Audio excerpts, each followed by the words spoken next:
I'm here with head coach Julika Blankenship, or I should say Conference Coach of the Year. You just received your award. Just picked up another semifinal win against, it was against Catawba, 18-7.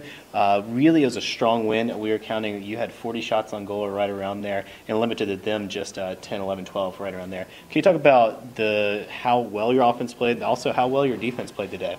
Yeah, it was nice to have a lot of offensive production from a lot of different players. And going in, the game plan was to push through transition and to really utilize the fast break option, and even if it was to push to slow. And so we were relentless, and we didn't want to let down at all. Yeah, use the word relentless. Can you talk about how your team transitions from defense to offense? It's relatively quick. You get a lot of fast break points, especially with speedsters like Larinagas, and then also Reddy up top. Yeah, it's actually great. The defensive unit, they're playing in a set where they're putting a lot of pressure and some double teams and shutting off some adjacent players. So we're able to win the ball back quickly. And with that being said, it puts us in a good position to transition in. And we have so many fast defenders that are able to carry through transition, make good decisions, find Jenna Reddy, those kind of attackers that are cutting the ball. And you know, when you have speed on both ends of the ball, it's a lot more dynamic. Absolutely. You have, speaking of your defense, right up top you have Acacia Casper. Really strong four-year starter. Can you talk about what she brings to the team in terms of leadership and also just as a player? Acacia Casper is a stud lacrosse player. She is such a great lacrosse mind, but she's kind of the glue that keeps it rolling back there. She's taught her teammates so much, and she communicates so well. She's really has a lacrosse IQ higher than I've seen, and she understands the whole, not just the game, but what her teammates are going to do, and how you play differently with one teammate as you do the other. And you know, she's definitely just a great player and has developed every single year. And so she's looking good for us right now. Now, this is your first year conference champions. You're playing in the finals tomorrow in the tournament. You had co-player of the year, coach of the year, freshman of the year. How do you top this next year? What's your vision for the program? How do you go forward?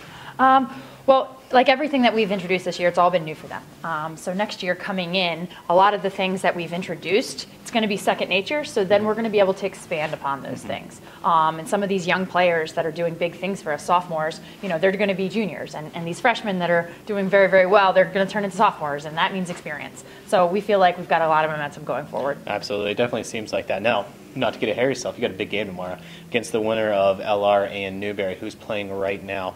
Can you take us through, as a coach, you have pretty much less than 24 hours turnaround before a championship game. You've played the team you're going to play, but what will you do to prepare your team? What do you do to prepare yourself for a big game like this?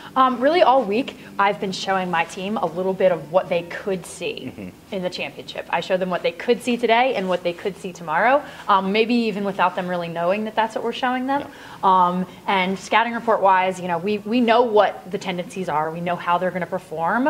I'll watch some of this game to see if there's anything different than just a few weeks ago when I saw them. But we've watched a lot of film. Right now my players are really enjoying the scouting aspect of it, and they're making big changes, and it's neat to see when we tell them quickly we've got to make an adjustment and they make that change. It's cool. Well, congratulations. It's been a whirlwind of a first year for you, and one more big game. I'm sure you're excited. I'm sure you'll struggle to get a little bit of sleep tonight, but we look forward to it. The game will be after the men's game, which starts at 2 o'clock here tomorrow at the Sports Complex, and congratulations on the win. Thank you so much.